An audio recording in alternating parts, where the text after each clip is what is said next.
आज हमारे सामने कक्षा 10वीं गणित प्रश्नावली 1.2 का तीसरा प्रश्न है।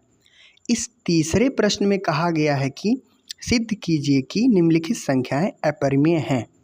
यानी कि 1/2 7 करड़ी में 5 6 प्लस करड़ी में 2 को हमें अपरिमेय संख्या दिखाना है। अपरिमेय संख्या दिखाने के लिए हम परिमेय मान के चलते हैं। तो देखिए, पहला पार्ट यहाँ पर हम सिद्ध कर रहे हैं। पहले पार्ट में लिखा है 1/2, तो 1/2 को हम परिमेय मानेंगे। अब अगर हम इसे 1/2 को परिमेय मान लेंगे तो हमें इसे P/Q के रूप में लिखना होगा। तो आइए 1/2 को P/Q के रूप में लिखते हैं। तो देखिए, बराबर P/Q।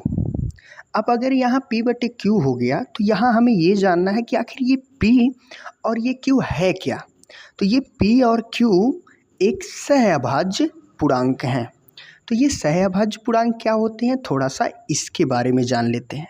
सहअभाज्य पूर्णांक होते हैं ऐसे दो पूर्णांक जिनका HCF 1 हो, अर्थात ये एक से ही कटें और किसी से ना कटें। तो अब इसका हम क्रॉस मल्टीप्लाई कर देंगे, यानी तिरछा गुणा कर देंगे, तो ये हो जाएगा करड़ी में 2 P बराबर Q। अब यहाँ हम करड़ी में 2 को बचा लेंगे, करड़ी में 2 को बचा लेंगे तो वो हो जाएगा Q/P। अब देखिए, करड़ी में 2 बराबर Q/P है, तो ये Q/P है। तो आप जान रहे हैं ये Q और P क्या है, पूर्णांक है। अगर ये Q और P पूर्णांक है तो क्या होगा, तो ये परिमेय संख्या होगा। और यहाँ पर करड़ी में 2 बराबर P/Q है, यानी एक पक्ष परिमेय है, दूसरा पक्ष क्या है, अपरिमेय है। क्या कभी ऐसा हो सकता है कि अपरिमेय संख्या परिमेय के बराबर होगा? नहीं। तो ऐसा क्यों हो रहा है? यह हमारी विरोधाभास गलत कल्पना के कारण हुआ है। तो गलत कल्पना क्या था, हम अपरिमेय को परिमेय मान लिए थे। तो अर्थात ये जो 1/2 है वो क्या है, परिमेय संख्या है। आइए तीसरे प्रश्न के दूसरे पार्ट को समझते हैं। तीसरे प्रश्न के दूसरे पार्ट को भी हम P/Q के रूप में मान लेंगे। क्यों? क्योंकि यह एक अपरिमेय संख्या सिद्ध करना है, इसका विरोध हम उल्टा मान लेंगे परिमेय। तो मान लिए, तो यहाँ P और Q क्या हो गया, सहअभाज्य पूर्णांक हो गया।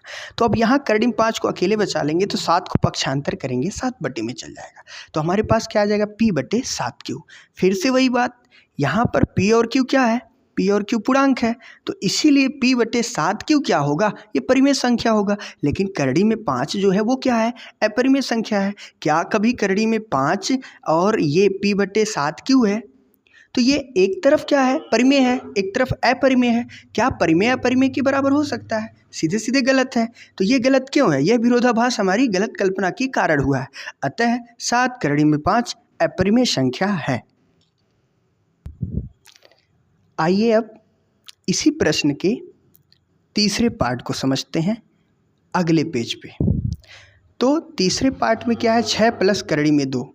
तो 6 प्लस करड़ी में 2 अपरिमेय संख्या दिखाना है, तो आप अपरिमेय नहीं, इसे परिमेय मान लोगे। और अगर आप इसे परिमेय मान लोगे तो इसके बराबर P/Q लिख सकते हो, जहाँ P और Q सहअभाज्य पूर्णांक हैं।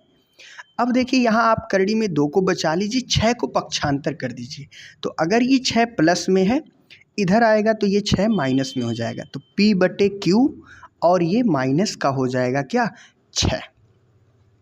अब इस केस को P/Q - 6 को सॉल्व करने के लिए 6 का गुणा Q में होता है, यानी Q का गुणा 6 में करेंगे, फिर जो घटाना है वो घटा लेंगे। तो ये हो जाएगा P - 6Q/Q। अब क्या है, फिर वही बात आई, यहाँ PQ क्या है, पूर्णांक है। अब पूर्णांक है तो P - 6Q/Q ये परिमेय संख्या होगा। लेकिन हम जान रहे हैं करड़ी में 2 क्या है, अपरिमेय संख्या है। क्या कभी अपरिमेय संख्या परिमेय संख्या के बराबर हो सकती है? नहीं, ये हम गलत किए। ये क्यों उल्टा आ रहा है, यह विरोधाभास हमारी गलत कल्पना के कारण हुआ। अतः 6 प्लस करड़ी में 2 क्या है, एक अपरिमेय संख्या है। Thank you class. मुझे आशा है कि आपको यह वीडियो समझ में आई होगी। Thank you class.